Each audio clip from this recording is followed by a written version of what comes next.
Welcome, everybody. Sorry to start right on the moment.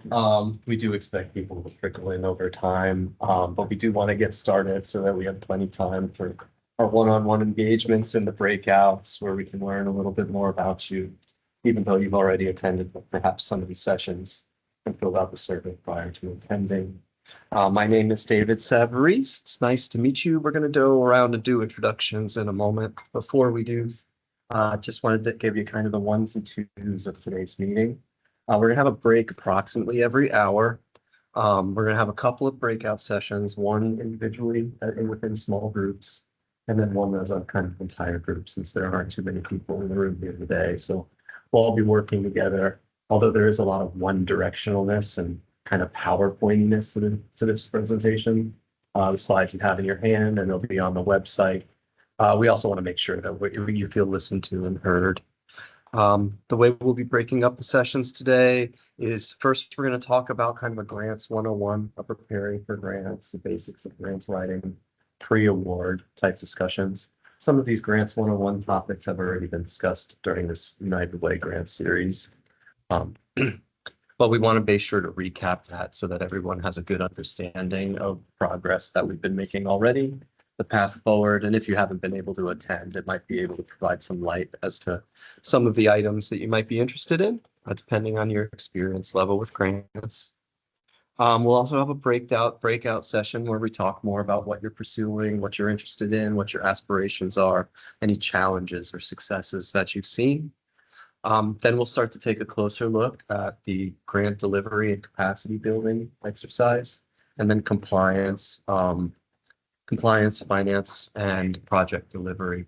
We really want to focus in today, not just on the grant writing, not just on proposals and strategy, but also preparing you for what happens after you win and what are your requirements going to be.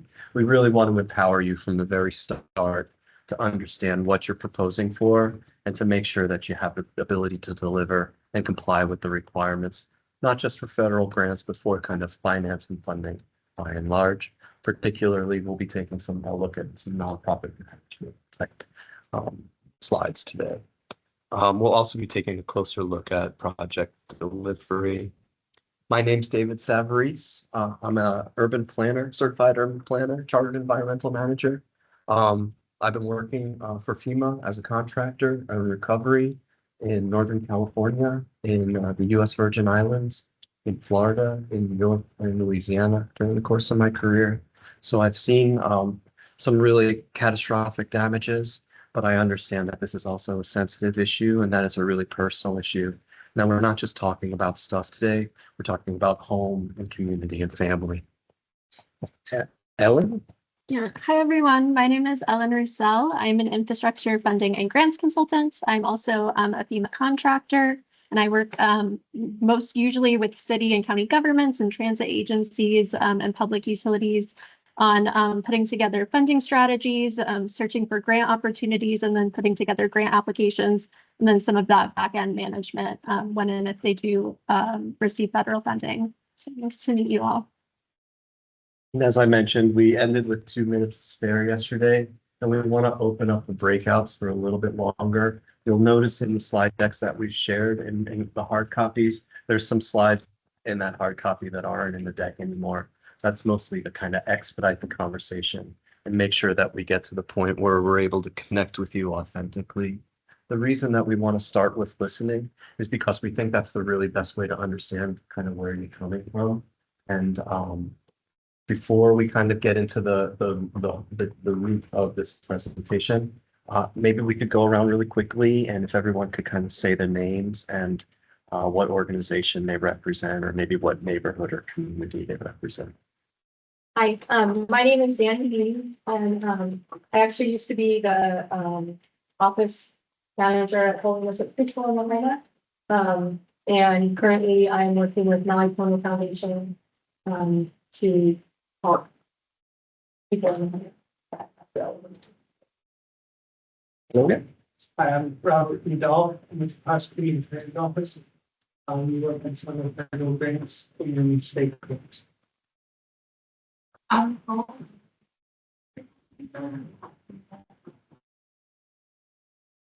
Thank you.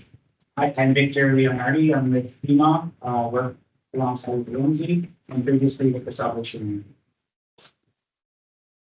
Oh, hi, I'm Jill and I'm with Aloha Growers and we work with musicians. About with not all the environment for retrieval and retreat across the state. We have a state and county and private funding, but no federal. Wonderful. I consider myself an armchair ecologist, so I look forward to talking about this. Up here, the leader.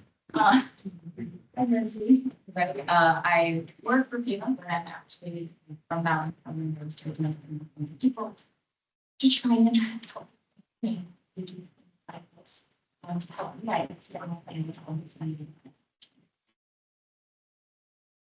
My name's Becky Wright. I'm with a few different agencies. I think today I might be wearing the hat for Pacific Service Collective or Roots Reborn. This is the management. Great. And we're also working on a project in East St. Louis. And we're doing a lot of focus on healthcare. We could talk about healthcare and mental health. That's interesting. Sherry.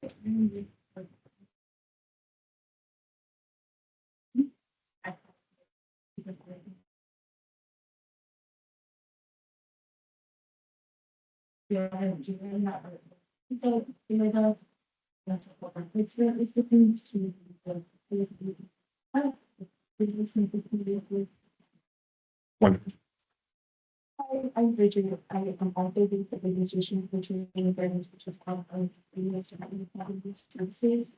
And in my understanding with child care, white child care, she's in that child care plant. And I know I'm having focus on research and evaluation.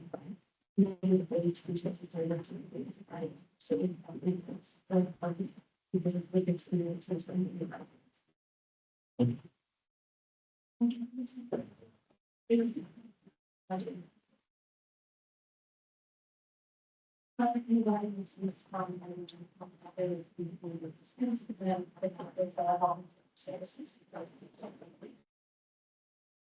Great. And we're happy to dive into any subject matter. Please do feel free to ask questions at any time. The reason that we're here today is because we're working to better improve and achieve equitable recovery and resilience during the disaster process. Throughout the presentation, you'll be seeing some links. Please do let me know if you need some further citations, if you have any difficulty seeing or getting access to sites that we're sharing here. This provides some understanding of the goals that we bring to the table when we're trying to interact with community. Mostly this aligns to our larger exercise on the goals and mission of FEMA, which I'll talk about in a second. Also, we'll be sharing a range of tools and resources with you today.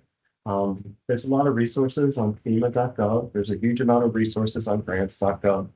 We're going to be curating that a little bit for you today and sharing some of the tools and resources we think would be valuable for your community to have access to. I don't want to pretend that these resources are comprehensive. There's actually robust resources available. And we want to point to some of those key ones, but we also want to make sure that you realize that there's lots to read. Any particular interests that you might have will be able to identify resources. Hi, Joel. I'm David. We did some introductions real quick. If you want to say what your name is and where you're from. Joel Navarro, I'm the CEO of Now FEMA Foundation. Thanks. So not only are there a vast amount of resources on FEMA.gov and other websites within the federal family, but there's a lot of information that will help you understand that resilience is not just an activity that happens after a disaster. It's a full spectrum approach where you have different contexts and you have different opportunities being able to get access to funding, but also to be able to prepare and create returns on your investments within your organization. So even though it's a year after the disaster, we want to focus on the fact that response and recovery is a key time to be able to add to the resilience of your organizations, to your assets, goals, missions, and projects. But there's also the opportunity to mitigate, prepare, and plan so that you're able to be prepared for the next disaster and be able to bounce back stronger. Bouncing back stronger is really at the heart of what we're trying to accomplish here. And I think there's an opportunity, both after a disaster and for disasters, to be able to strengthen your organizations. I personally am a PDMG with FEMA PA, so we can talk a lot about recovery opportunities as well if there's interest in that during this process. However, I know that you probably have PDMGs within your organization, working alongside your organizations already. So why are we here today? Because part of the key parts of our strategic priorities right now are instilling equity as a foundation of emergency management. We don't want to just come in and provide oversight. We want to provide community assistance throughout the recovery process and make sure that everyone is considered and everyone has an opportunity. So programs like this are our opportunities to connect with you directly. But please do feel like I'm a resource to you. I'll put my email address up at the end. I'm not just here to fly in, give you a quick training, and then fly out. I want to be there for you as time goes on, for the rest of my life if necessary, right? But it doesn't cost anything for me to give you some advice. So please do feel like I'm part of the community in a little way. And then we'll talk a little bit more about building consortia of partnerships, both governmental and non-governmental. So we really want to have that whole of community approach. I'll be talking about the whole of community approach throughout this entire presentation. And also that goes alongside our core mission, which is the recovery and preparedness side of the FEMA. As I mentioned, this is the culmination of the Maui United Waste grant series. You went to the website and filled out the survey to come here today. Do know that the slide decks and recordings will be available to you. They're not on the same tab as it was to sign up for this. It's on the grant resources tab on MauiUnitedWay.org grant resources. This slide deck will be available to you there if it's easier to copy and paste the web link on a resource that you might be interested in. But this is just part of a larger, wider process. Grant proposal. Yeah. Sorry. Grant proposals and grant writing, all the pre-award stuff. We've had conversations about that during the Grants 101. We'll touch that lightly today. But do know that the slides are available for you there. And then pre-award, a lot of times people will use the term notice, NOFO, notice of funding opportunity. One of the top tips for pre-award is to make sure that you have an email account. Typically, we've been advising that someone has a role-related email account. So if you have web addresses, instead of having somebody's name at organization.org, put like grant writer at organization.org. So you have that consistency over time. Having that role-related email will not only allow you to kind of keep track of all of your grant-related exercises in email format, it'll also allow you to have access to an Outlook calendar or something along those lines, which will help you get organized for receiving email flows. It's really important to maintain kind of continuous connection with the agencies that you identify as being aligned with your mission and vision and your projects. So one of the kind of top 10 tips that we're throwing out here today is to make sure that you sign up for all the NOFOs. If you have an interest in environment, it might be important to go to the EPA NOFO those email chains as well.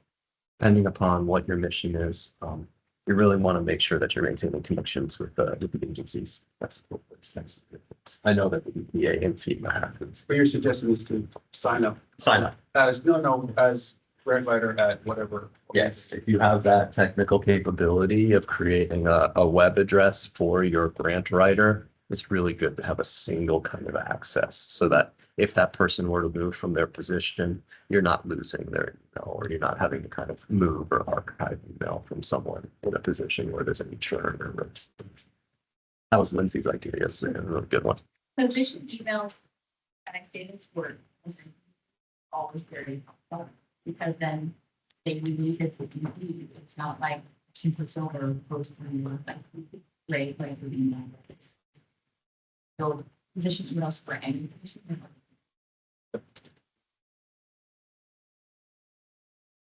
Okay, so we're going to talk a little bit today. We're trying to keep this as short as well. This is the Grants 101. Preparing for grants is essential to delivery. The point at which you're setting the stage for successful delivery is before you even start writing. Top 10 tips.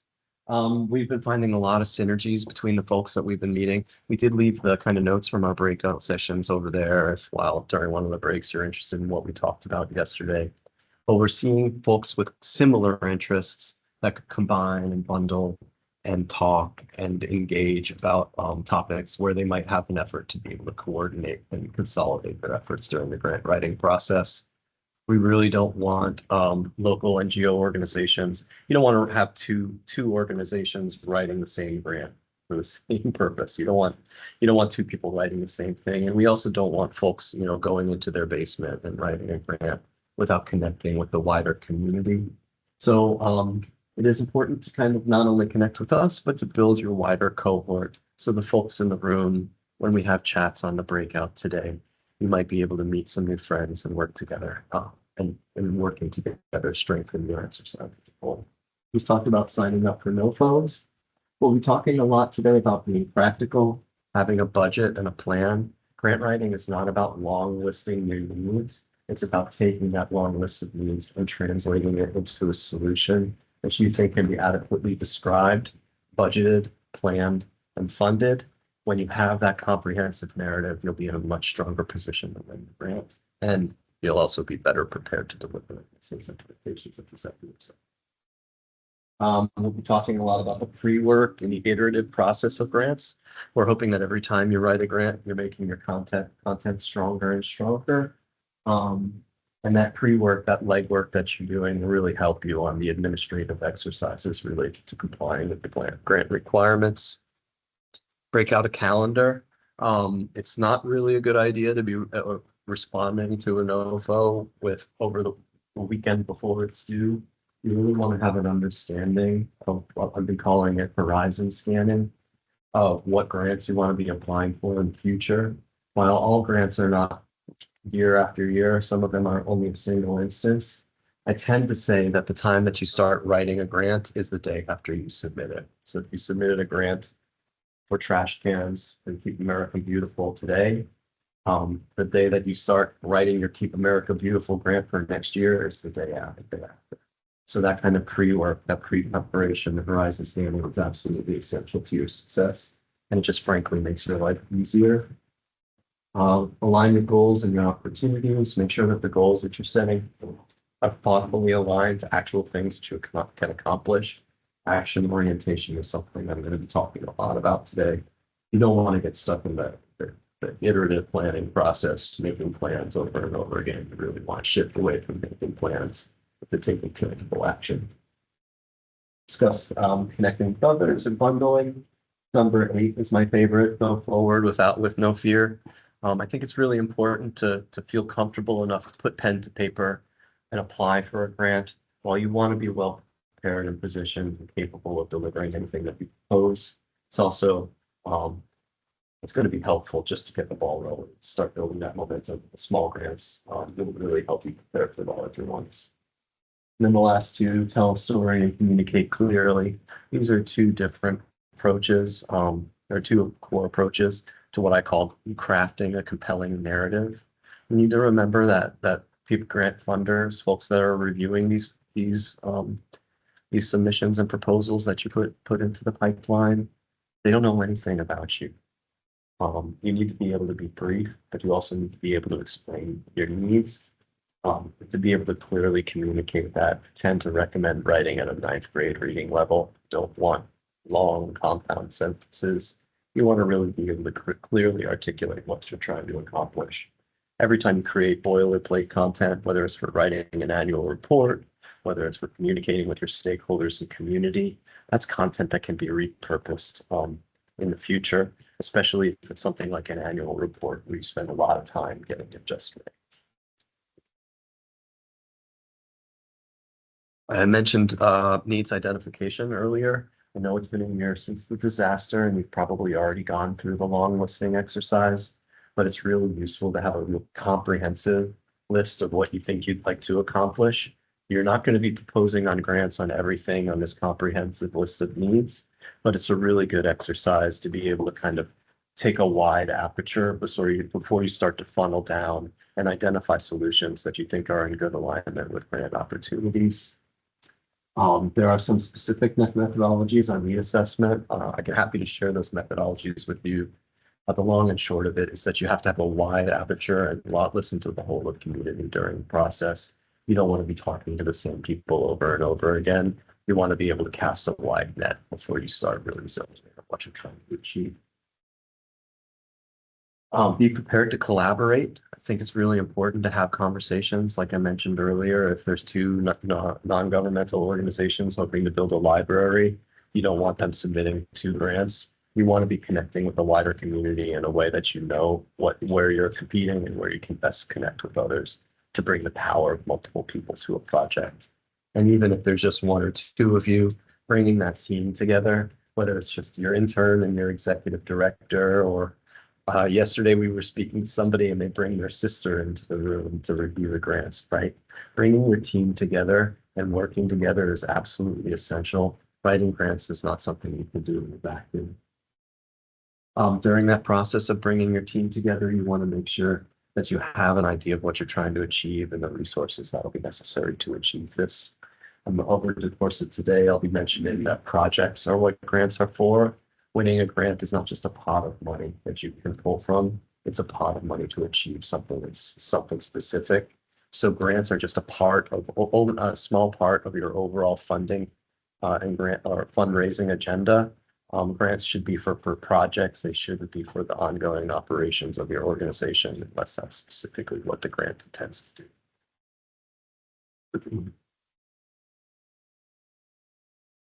And then along those lines, what existing resources do you have in place, and how can those resources be best leveraged to successfully approve grants? Like I mentioned earlier, if you have somebody writing content for your newsletter, make sure that they have an understanding that the content that they're creating is something that could potentially be repurposed for the grant exercise. This website here, bpcc.edu, it's actually a community college with the name of it. Put together some graphics like the one you see on the left that speak to how to write grants. There's actually a really robust amount of resources. We'll be talking about those resources later. But there's lots of ways to learn about the pre-award, the grant writing, the grant proposal writing. My first tip for folks is typically to go to the public library and take a look at the shelf for grants. There's really robust resources if you like to put your hands in tangible objects. Some of those resources will have everything from templates.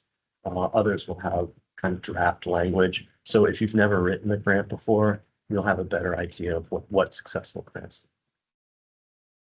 This process here, moving from needs to goals, shaping your objectives, the chartering exercise, moving on to specific activities, projects that you'd like to do, and the budgets for those projects is absolutely essential to being able to craft a clear narrative on what monies you need to achieve what. The difference that we're making a recommendation to is to have solution orientation during this process. So you don't want to just be focused on activities that you want to achieve. You really want to talk about how the activities that you're doing create solutions to a very specific problem. Solving problems is what grant funders are looking for. So you don't want to just have a long list of things you need to do. You really have something that will inspire your reader and compel them to contribute to your cause. We'll talk about this a little bit more in the breakout session, but there's a lot of value to harnessing your networks, even if you just have one meeting every year with a wider constituency. Yesterday, we met with someone that was involved in youth baseball, but she connected with a wider consortium of people that were involved in youth sports. This type of connectivity with a wider organization is really something that can help you not only bring together support from a wider community and have a wider reach in what you're trying to achieve, you might also be able to find some opportunities to work together so that you can kind of improve a site that serves both purposes. So there's a real important kind of exercise that I've mentioned twice already to connecting with your wider community, understanding where your friends and neighbors are coming from, and making sure that you leverage your individual strengths. There's also a wide range of national organizations that you can connect with.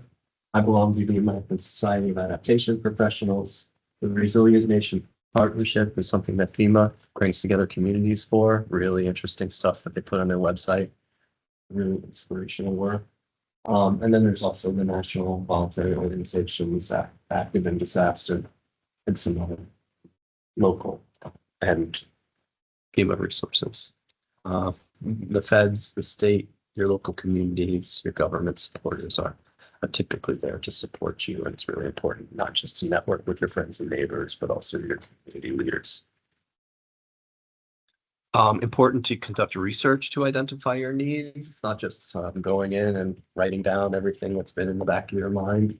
It's also important to kind of consider your wider community, consider your risks and vulnerabilities as you shape solutions that would have a widespread impact, particularly after disaster.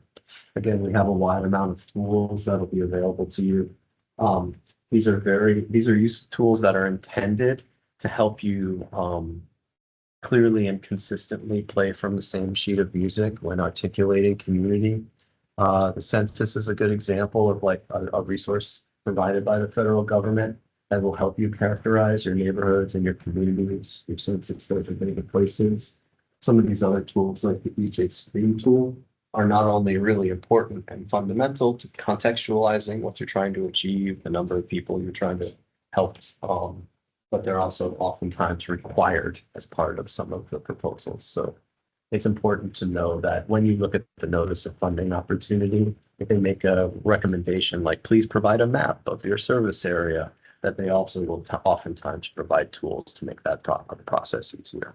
That's an effort to make it a more equitable way of being able to recover.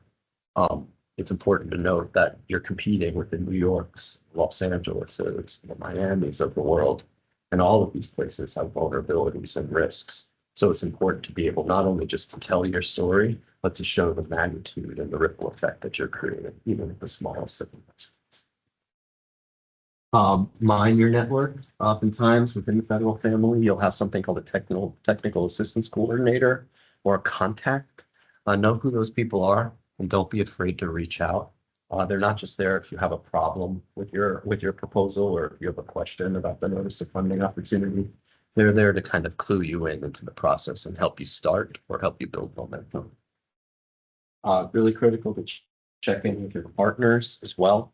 We'll talk a little bit about governance today, but it's really important to understand where your partners are coming from.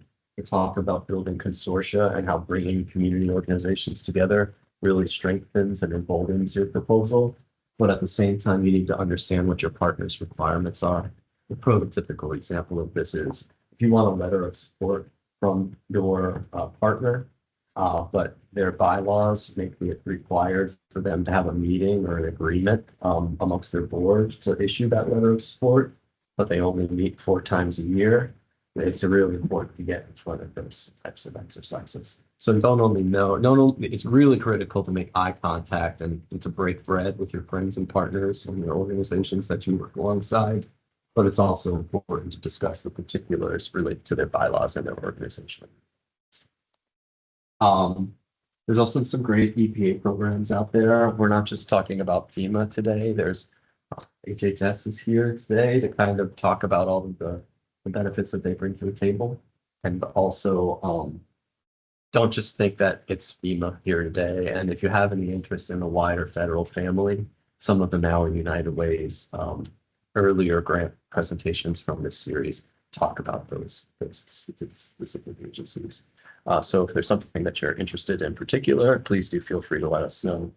We'll also take a look at those previous PowerPoint presentations. Important to get to know your local officials, their support, their word of mouth has a big microphone. So you want to share your ideas with your local officials so that they can provide their insight and feedback and perhaps connect you with a wider body of partners.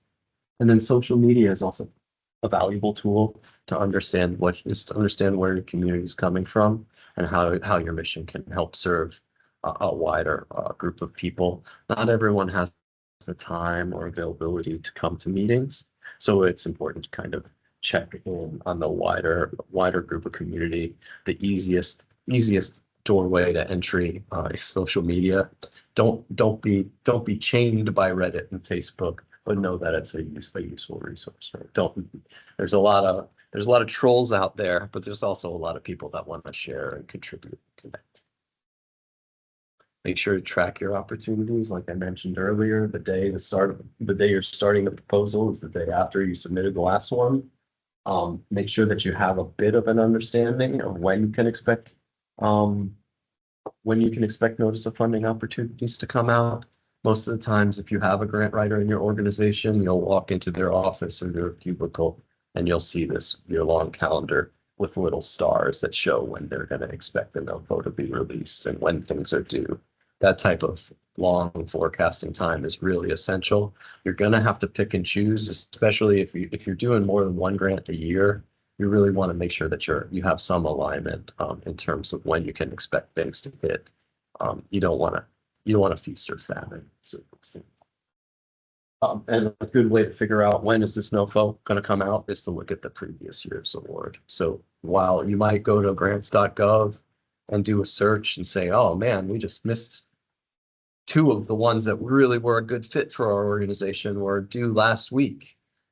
That's bad news, but just go into your calendar and make a note like, hey, in August, we can expect this to come.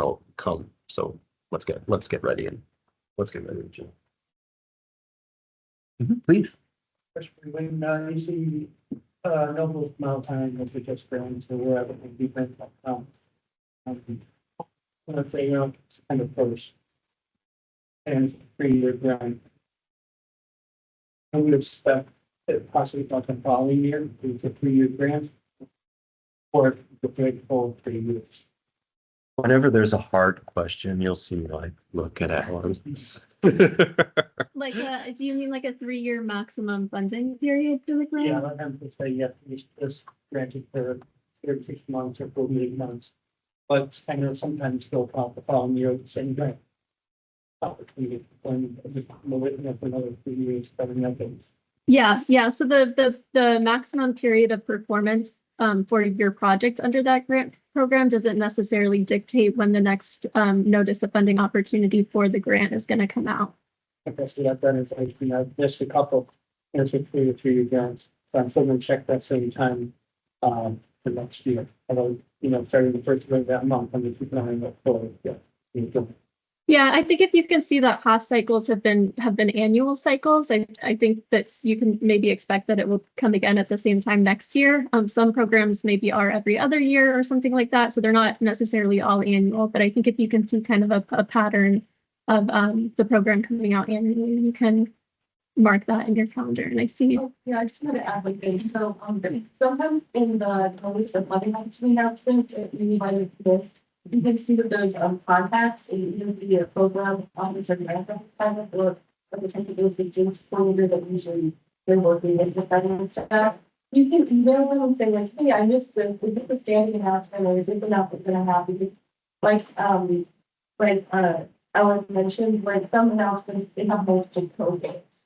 So it might be that every year there's a grant issue for that announcement, and it's not 3-year or 5-year grant, but it's a different thing. Or other grants that you only do like every 5 years. Or sometimes the grants aren't standing announcements. So they might say, hey, why don't you sign up for like a forecast? So like for some agencies, like we work at the Administration for Children and Families, which is part of the Health and Human Services, we have what's called a grants forecast.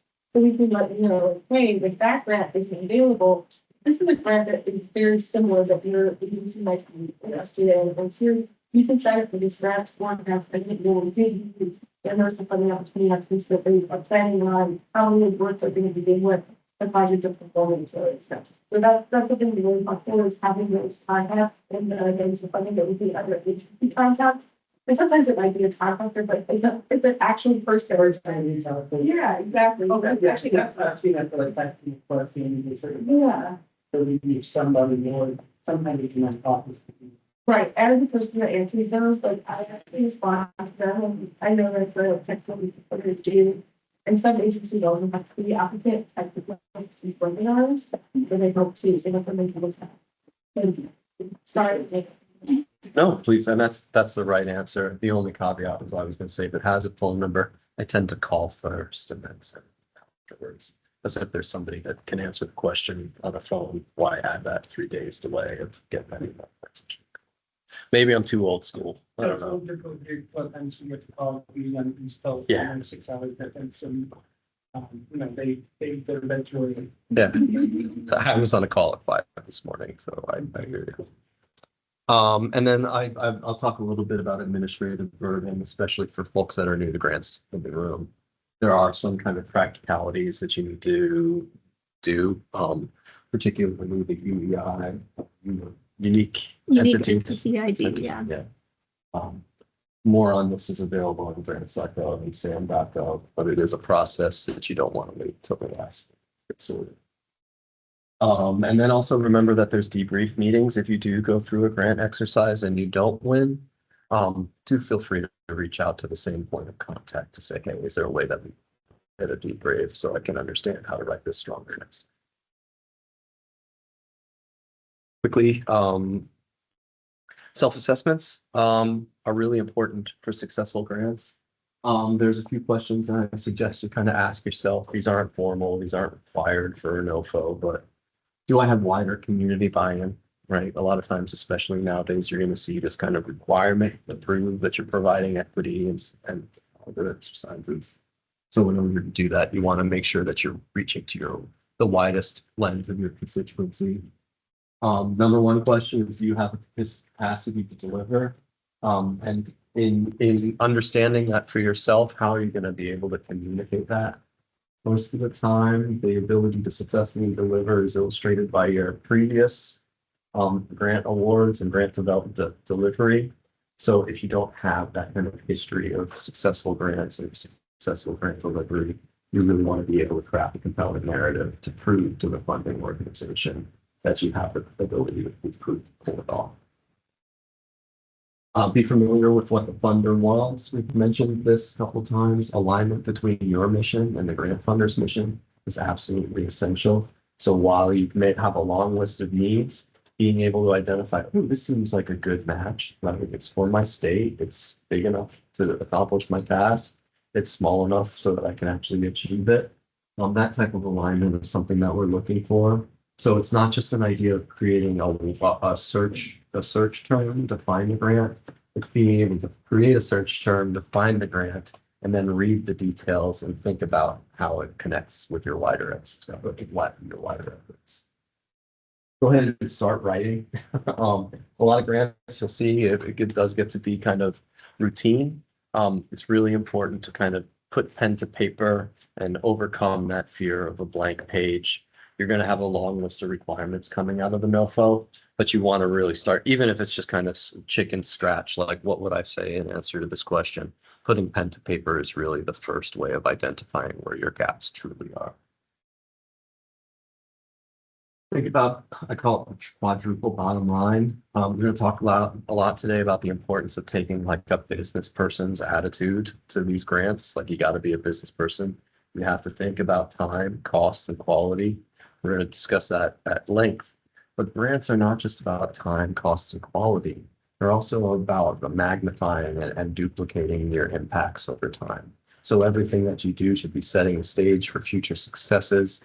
And you really want to show that not only is your project making a big difference in the lives of people, but that you're setting the stage for more and more success. That's really what grant funders are after, is getting involved in all people, having that momentum there. We'll talk about costs today. I encourage you to be conservative in the cost estimates. You don't want to underbid something and not be able to achieve your project. And that alignment, we've talked about that already, but the alignment between what you're trying to achieve and the scope of the notice of funding opportunity is essential. A minute ago, I mentioned it's important to put pen to paper. Some of the items here: organizational background, like your organizational history, which would be in your annual report, your tax documents, your bylaws, letters of support for what you're trying to achieve. These are all things that can be done in advance and are really hard to do at the last minute. So it's important for you to get your ducks in a row in terms of paperwork. And then project by project, some of the details related to those projects might be different. really important to connect with your vendors or your consultants to really have an understanding about their availability, costs related to the exercise, measurable goals, the kind of time, cost, quality exercise that I was talking about. So most of this stuff can be repurposed. Some of it can be iteratively approved every time you write a grant. But every time you write a grant, it should be for a very specific project, articulating how that aligns to the expectations of the NOFO. And you'll see that here. So another really good training website, rmhtc.org.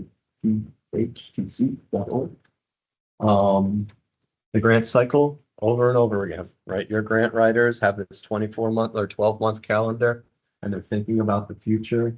They're going through the process of writing and developing budgets, compiling the proposal and submitting it, right? Negotiating the award after you win, power of positive attitude, nothing more powerful. Power of positive attitude.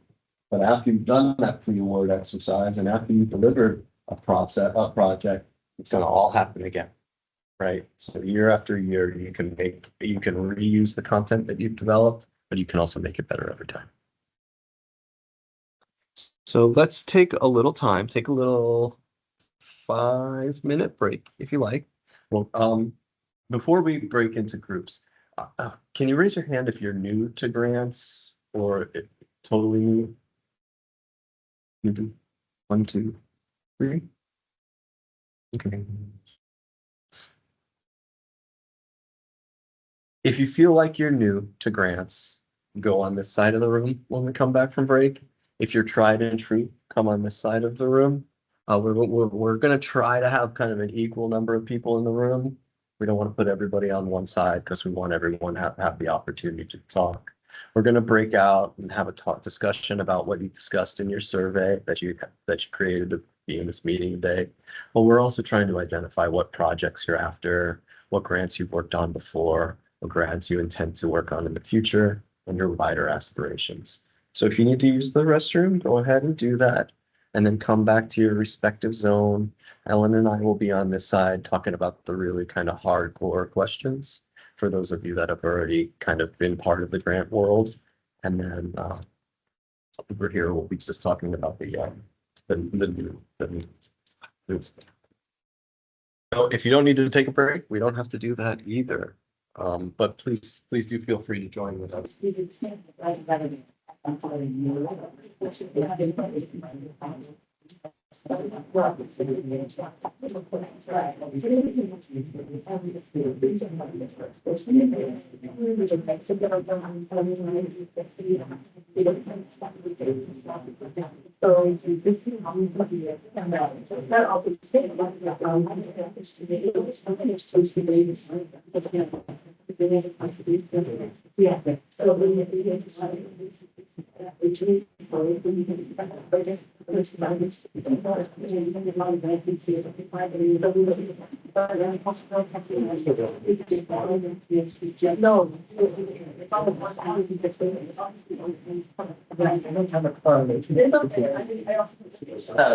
great chat. I hope you all are able to as well.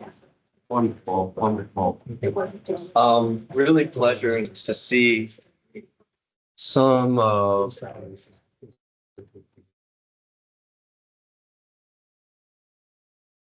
really great to see some of the successes y'all have had. We had a bit of a conversation both about challenges and successes. And we also found that some of the administrative hurdles are something that we should have a discussion on, which is really great because that's what the next part of this discussion is about.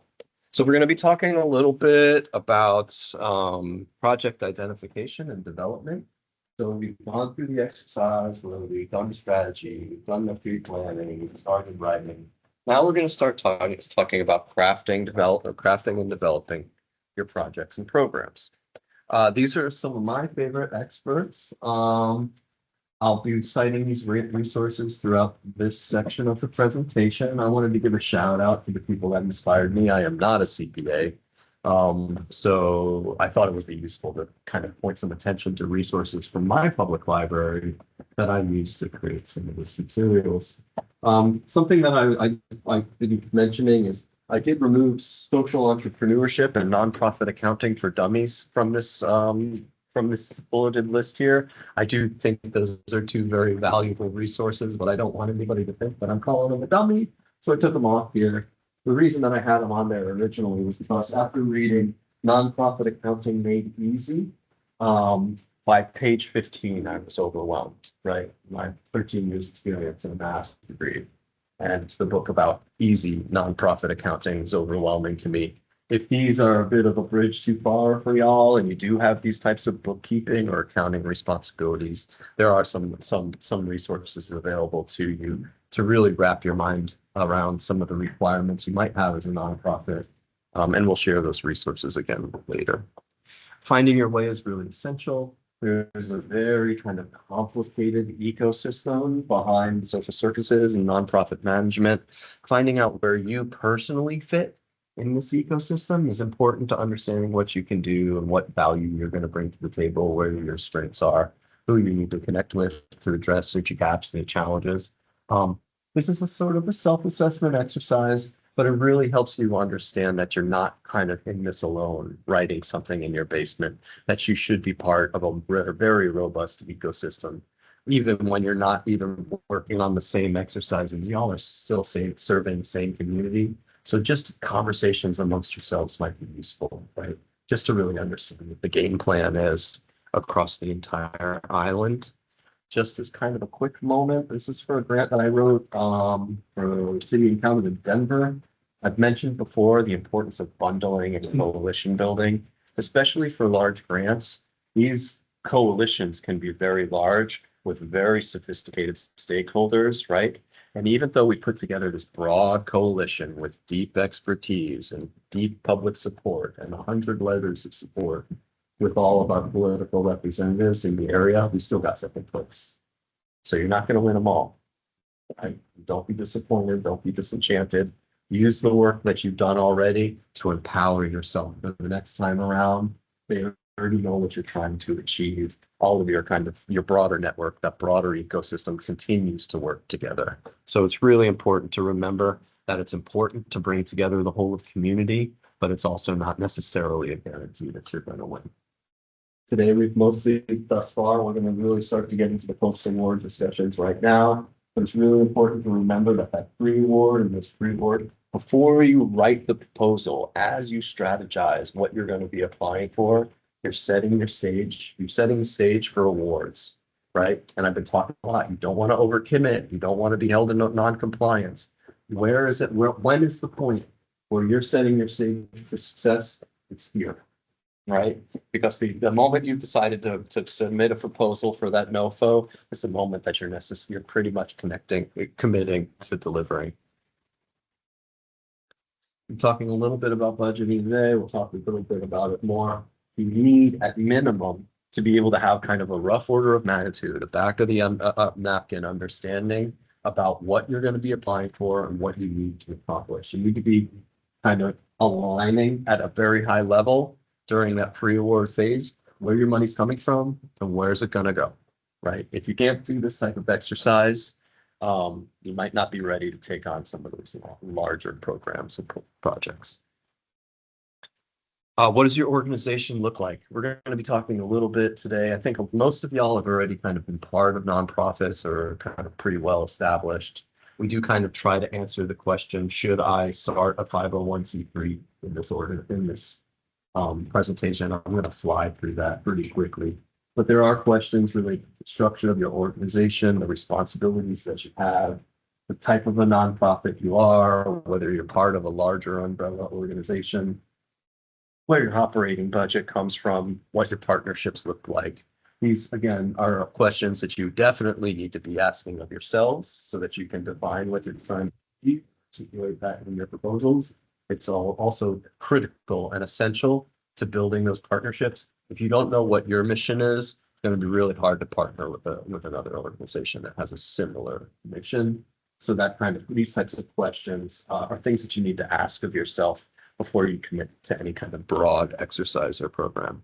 You see on there is this kind of question of, do I need a bookkeeper? Do I need an accountant? The answer to this question is, can you do it yourself, and do you want to do it yourself?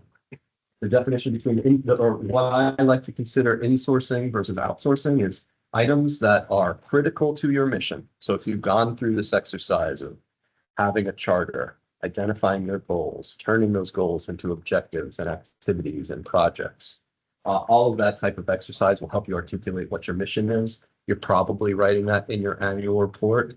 If you don't have an accountant or a bookkeeper on your team, that might be something that's worth considering outsourcing. Sometimes maybe this is as easy as going to like H&R Block. Other times I think it might be really critical, especially when you're like a larger organization, to have a CPA in your corner. And a lawyer. I can't win them all, so I deleted my losers because I didn't want to belabor it too much. But Ellen, as a genius and a big winner in the grants world, is going to tell you a personal story about one of the projects she's worked on.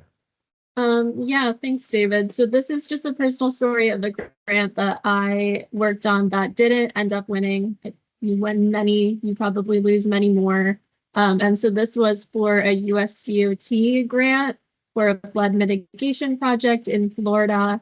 And it ended up not being successful. And the local government agency that submitted the grant requested a debrief from USDOT to just get their feedback on the application. And so we got feedback on the areas where the application scored well. We also got feedback on areas where the application didn't score as highly.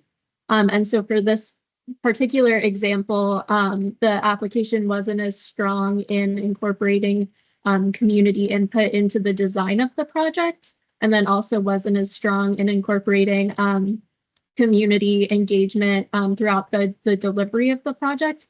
And so that's ultimately one of the reasons why this wasn't selected for an award. So I think kind of the main takeaway here is that if you don't win a grant award, you can request a debrief from the federal agency. They may not always say yes to that. It may not always be the most helpful thing, but oftentimes it is very helpful. And for these grant programs that do come back year after year, you can take that feedback and know what areas of your application to improve for next time. And I also think it does kind of drive home some of what David has been talking about just like incorporating your local stakeholders, your community into your projects, because that is a very big priority, especially for this federal administration. They do want to see that community engagement and community input has been incorporated and really drives a lot of these projects. Yeah, and yeah. Were you surprised by that? That's something unexpected. I think that, yeah, I think that we kind of knew that that wasn't where the project was going to be as strong. So when you do write grant applications, you can see within the notice of funding opportunity, it'll list out what the merit criteria are. So you can see exactly how they're going to score your application. And so we knew writing the application that those were the merit criteria that we may not kind of hit as strongly. So we had that idea, but it was, I think, nonetheless disappointing that that was kind of one of the reasons why the application wasn't selected. And you can lose by points, right? You look at those kind of breakdowns of the points, 15 points there, 12 points here, right? You can lose by 1 or 2, which kind of undermines the idea. Like when you're looking at these proposals, they're going to tell you very clearly what they're looking for, and you need to pay attention to every single line, every single statement within themselves. But don't be disheartened, right? Because you're going to learn. You're not just learning on this project. For the next time they issue the same grant, you're learning more about like what do we need to do in order to kind of answer the mail. And once you have it on lockdown, how do we answer the mail time and time again? Not only can you submit more grants, although there's a little bit of a challenge there that we'll talk about later, you can also submit better grants, right? So this type of feedback is not just essential for next time you do that flood project grant. It's essential to all of your kind of exercises, right? It's really important to understand like, hey, FEMA has 3 strategic priorities and they're all about instilling equity during recovery. We should probably make sure to kind of check that box when we're replying to their. So revitalization of trash cans doesn't make so much sense because I've taken my projects about revitalization of trash cans on this presentation. But for projects large and small, there's really this need to understand the kind of the wider body of partners, even if they're not directly associated with your proposal.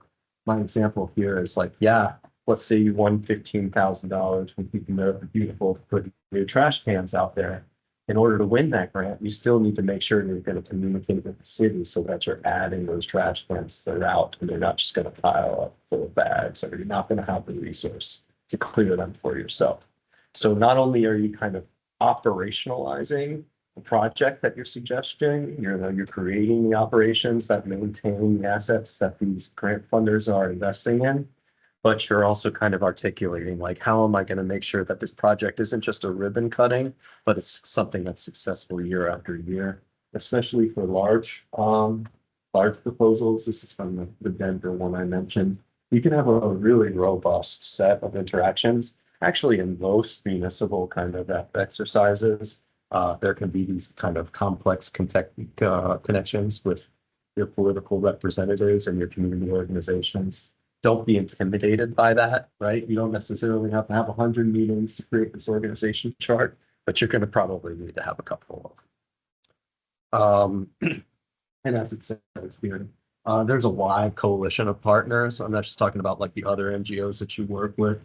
You need to kind of connect with state and local officials. And the trash can example, civil services. There's also quasi-government agencies and larger nonprofits that are doing great work in your communities. So yes, it's important to meet your friends and neighbors, but it's also important to connect with the wider body of government apparatus. This kind of works for maybe any folks that were on the new side of the room asking themselves, should I start a 501c3? My cheeky answer to this question is, if you're asking me if you should start a 501c3, you probably shouldn't open up 501c3. That was a joke. My wife doesn't think my sense of humor is not funny either, but if you are considering organizing and creating a formal organization, but not one that's not too big, you might want to check out the 1023 Easy. And if you can work through this worksheet, it's not that long, and the IRS provides some additional insight as to how you answer these questions.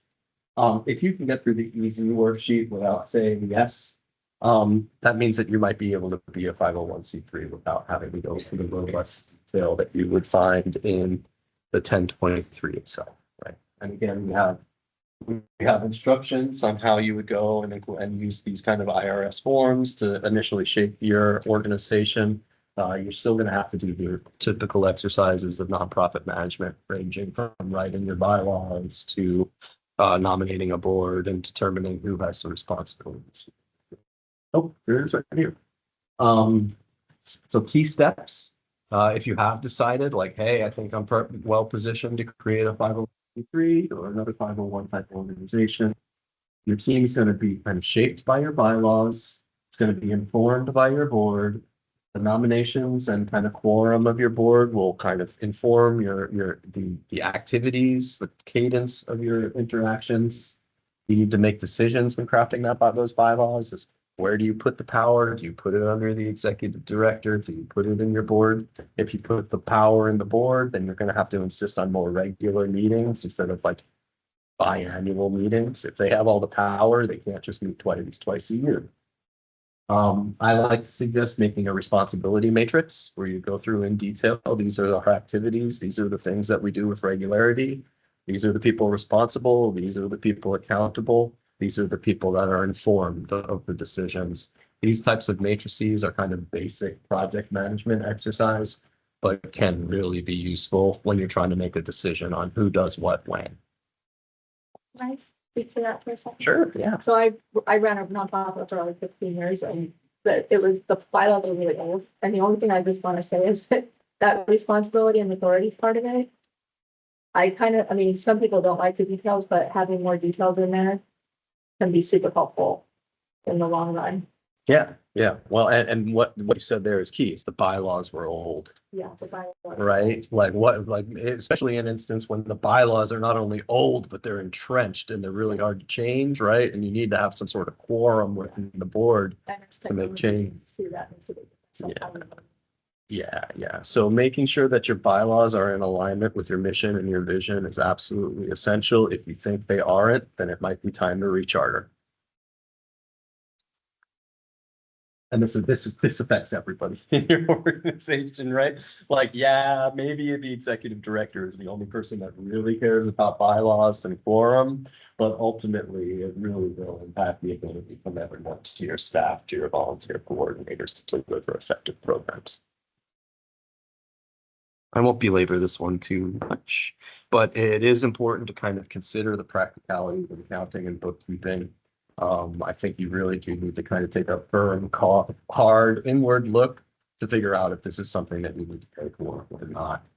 Some of these exercises are just, I think, very difficult, kind of like something you wouldn't want to learn on the fly, and something that would be really valuable to make sure that professionals do. Boy, Scott is one of the books I mentioned earlier. I don't remember the title of the book, but it contains all of these templates in terms of like everything from pre-award to program delivery, the questions you need to ask yourself in physical form. Tells you that you need to like go in and write down which details need to be tracked, which ideas need to be kind of flushed out.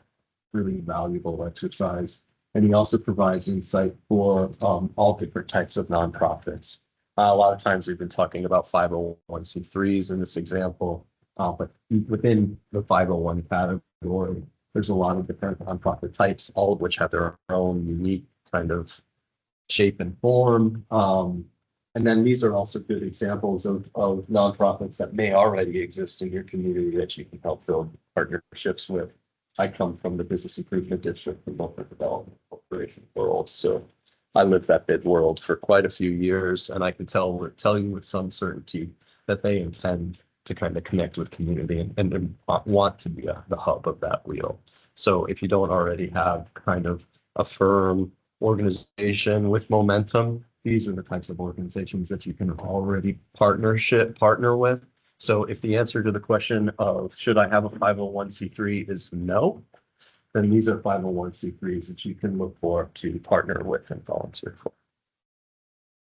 And if you kind of do answer yes to the 501c3, I'm going to start a nonprofit, and we're going to apply for grants, or we're going to make money, and we're going to hire staff. If you've decided that that's the right path forward for you, the number one message that I think number two message I've been trying to tell today is you need to read the fine print in our second breakout. In a little bit, we'll take a look at the fine print so we can talk about what that actually means. But not only are you required to fill out these forms for the IRS, you need to be familiar with the laws and regulations and standards of care related to nonprofits.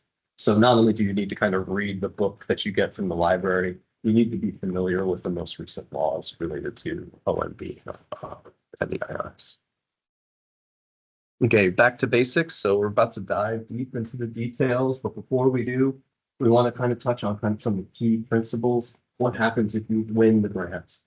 You want to make sure that your project plan is fully realized, right? It's not back of the envelope anymore, fully realized, and there's a strong alignment with your budgets. The budgets and estimates that you got should not be old, right? If you had a contractor provide you some sort of an estimate 3 years ago, do not repurpose that, right? You want to make sure that everything is up to date. Everything that you put into your proposal was fresh. Read all of the materials that the awarding agency shares with you, not only the kind of award letter and requirements that we're going to take a close look at today, but also all of the subsequent material. If the recommendations require you to take a look at a different law and OMB circular, make sure you do that as well. We talked about this in our breakout group. Do not spend funding on anything that is not agreed in your budget. That's the number one thing. You're not winning a bucket of money to pull from, right? You're winning money that's allocated to a specific activity that you've articulated in your project plan. I understand that not everything always goes to plan. Another important message that we're hoping to relay is if there is any change, an unforeseen change, you need to kind of relay that as quick as possible to to your contracting agency or your federal partner. Bad news does not get better with time. Keep good records and keep support documentation. Some examples of that support documentation are here. This again comes from the Bauer citation there, much more robust list. But this is just a small example of all of the items that you'll keep in a file somewhere. Right? These are all the items that you've read. Not only do you need to read the fine print, you need to keep track. Some basic project delivery fundamentals. We were talking in our breakout group about the PMP, the program management body of knowledge. That's one of my go-to tools. Yeah. And your internal governance documents, right? So ultimately, you're gonna win money. You're gonna have a project that you have to deliver. There's a whole host of principles that you should adhere to in delivering projects. But ultimately, the rules that you're beholden to is what was in the NOFO and the award letter, any sort of laws or requirements related to the management of your nonprofit and the filing of your taxes. Essentially, this is well articulated in the program management body of knowledge, but you're also beholden to your governance documents. We've had a few discussions lately about what requirements are you beholden to. Typically, especially for large or federal contracts, you're going to see that you're required to adhere to the most stringent requirements. So let's say that you have laws from the state and laws from the county or the city, and then you have your own governance documents that have their own rules in it. Whichever rules are the most hard to adhere to are the ones you follow. That's also for PA recovery. And I want to fly through to this one, which is these are what I've been calling grants clearing houses. First and foremost, I suggest that the haystack that you're going to find needles in are grants.gov.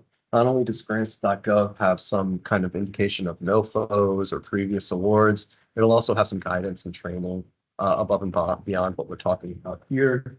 And then there are also some fee-for-service tools. The big advantage of these online aggregators that you would pay a membership for is that they do a lot of the filtering for you, right? So they're taking the haystack and kind of making it so you can click on something that says healthcare currently open in my state, and then you don't have to do all the searching that you would necessarily do. And they can also give you alerts and make that process easier. I do tend to suggest finding maybe an aggregator that works for you. One that I like is the Foundation Center in South Holland.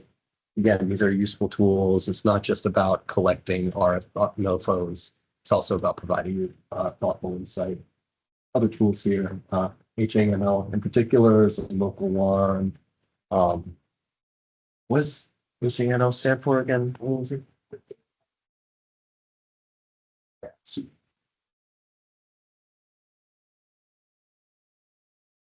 They have federal grants, they have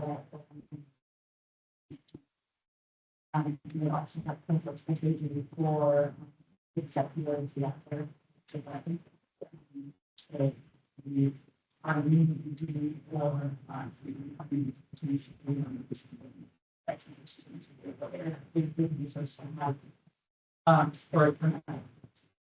Yeah, that's like a perfect example of something that's localized that would be really valuable to y'all here.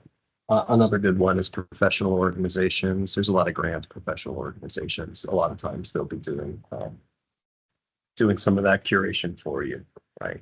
So, useful resources. Definitely take a look. Let's go. Do you want to do your section now, and then we'll do the account? Sure. Okay.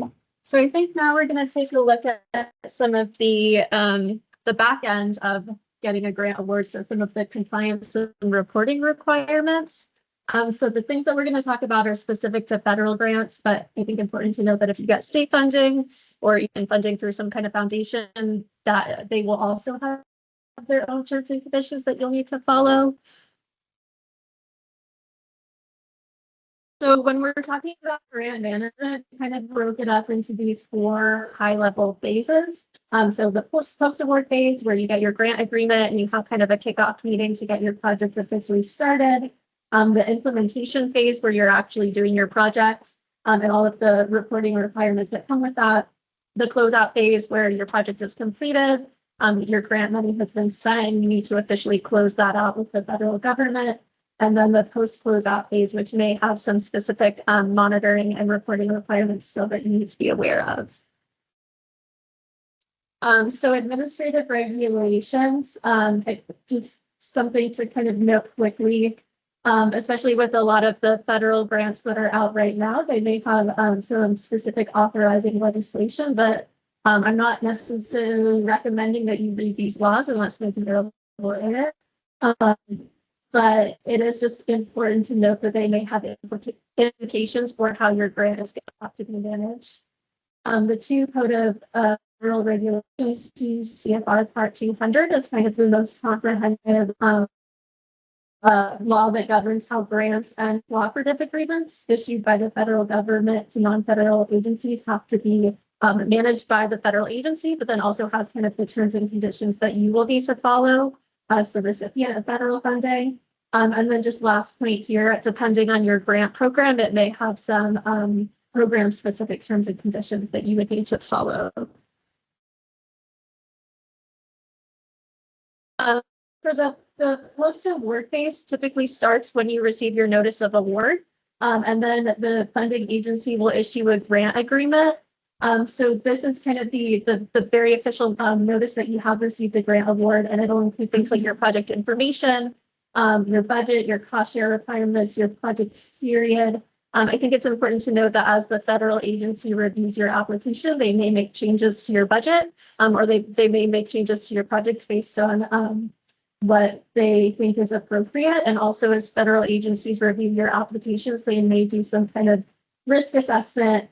And so the terms and conditions that you receive in your grant award may not necessarily be just like general terms and conditions, but they could be a little bit specific to your project and your organization.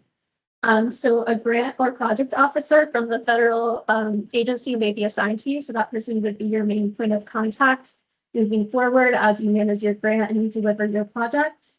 So I think it's a best practice just to have clear and open communication with that person because they are very much there to help you, but also there to make sure that you are in compliance with the terms and conditions of your grant award. And then another best practice, I think, is to have a kickoff meeting to kind of officially get the grant and the project started and make sure that everyone on your project team, so the people who are actually going to be implementing your project, any of your grant staff who are going to be helping to manage the grant award, and your grant officer are all kind of in the same place together and can talk about roles and responsibilities and set expectations for the project and for the grant. And it's also a good idea, we'll talk about it on the next slide, to create a project file where you can keep detailed records of anything having to do with your project and your grant.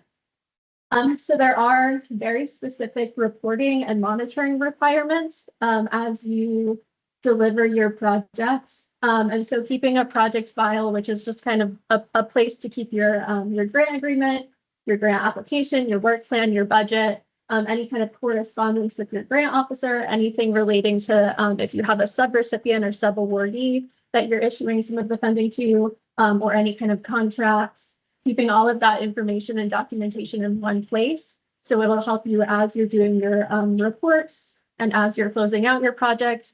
If you are potentially audited, you'll have all of that information in one place.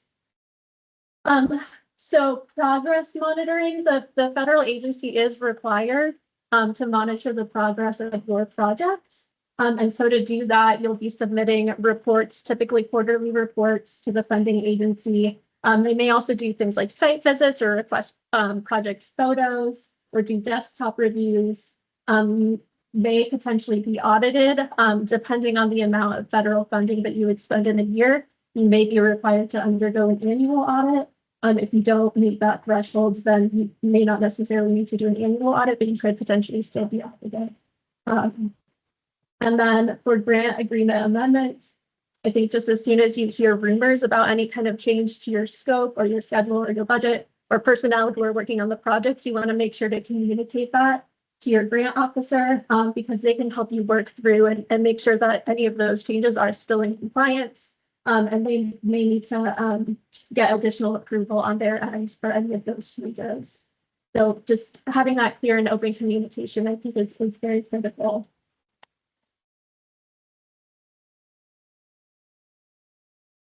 So talking a little bit more about progress reports. So recipients must submit progress reports on a quarterly basis. I think it's generally within 30 days of quarter ends. And you don't want to be late, obviously, on submitting your progress reports. So these will typically include a description of activities completed during that term, give some progress updates, percentage of work completed, and then a comparison of your actual outcomes and outputs of your project versus what was anticipated by that point. And then you can discuss any kind of deviations in your actuals versus expected objectives. I think this is also a good opportunity to kind of not only articulate maybe some of the challenges of your project and give kind of an explanation as to why, but also celebrating the successes of your projects. And so again, this is where keeping all of your records in one place is helpful in putting this together. And then you're also going to want to explain your costs and your timeline. So if there are any delays to your project performance or any cost overruns or underruns.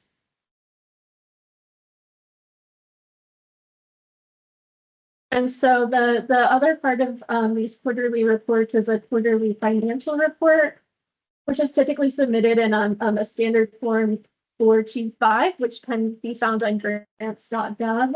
And these are required for each reporting period, regardless of whether or not activities occurred during that period. And so it's important to remember and just to be very aware of the fact that costs do need to be allowable. And they do need to be authorized and they do need to be approved by the funding agency.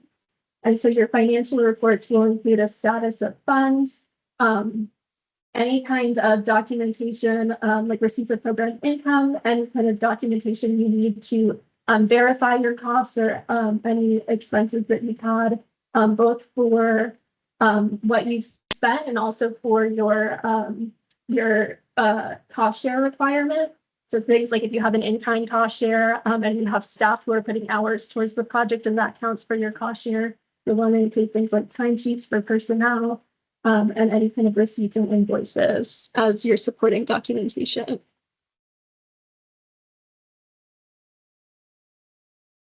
So once you have completed your project and the funding agency determines that all of the financial and administrative requirements have been met, you'll close out your grant award. And so there are some pretty specific procedures for that in that uniform guidance that we referenced earlier. But grants are typically closed out within 120 days of the end of the performance period. And your grant agreement will usually have a closeout date on it. And then within 90 days of that date, you'll receive a closeout letter with some specific requirements for your closeout.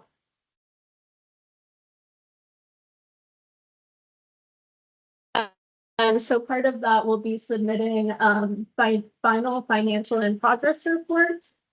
So you will submit these when all of the required technical work and administrative work has been completed.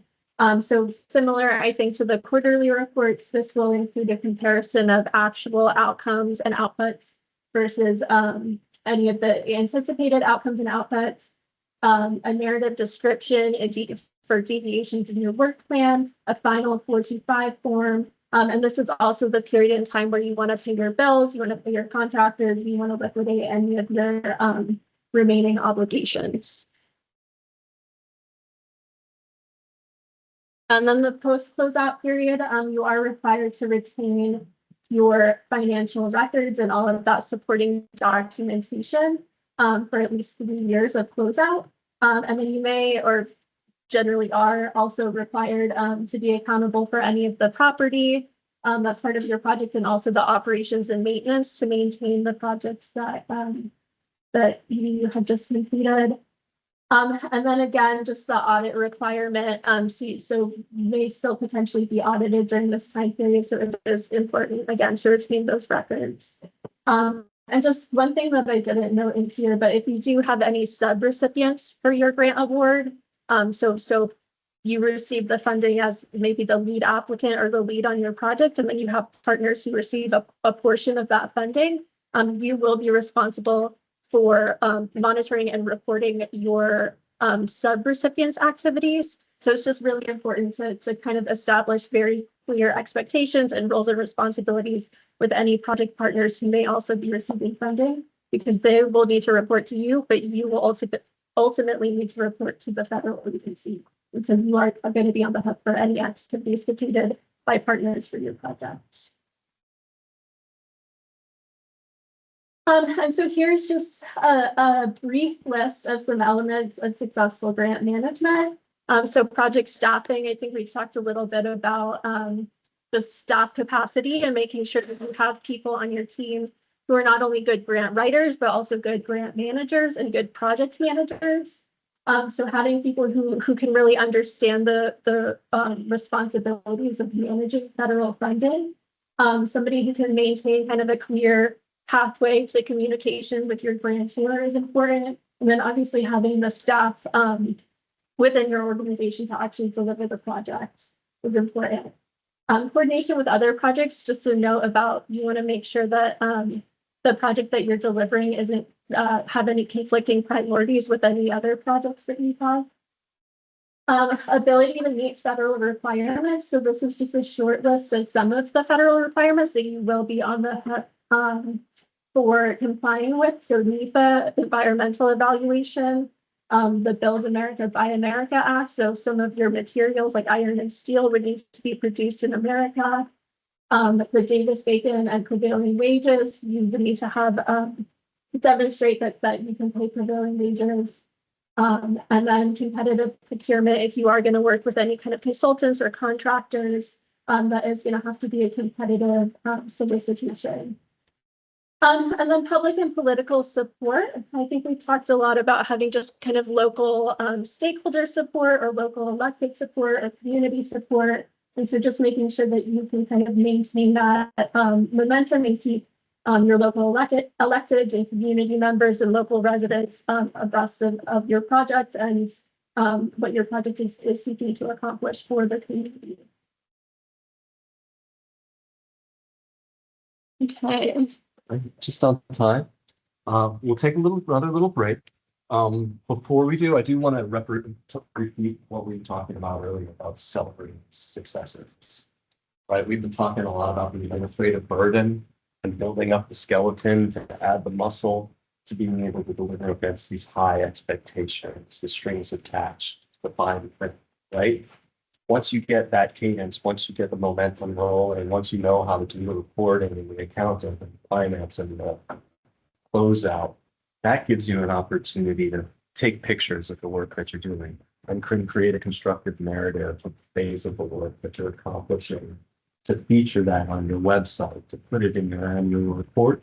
And ultimately, you're telling a great story, you're constructing a great narrative to both empower your staff and inspire your community, but you're also creating an opportunity where you have strong evidence with illustrations and a strong story for future phases of similar work or for future grants. Yeah, it's great in your proposals to say, hey, we delivered these 3 grants in the past. Yeah, you're demonstrating evidence that you've done this work before. You have capability to deliver projects. But along the way, you've told a wonderful story and you've really illustrated and evidenced the work that you've done.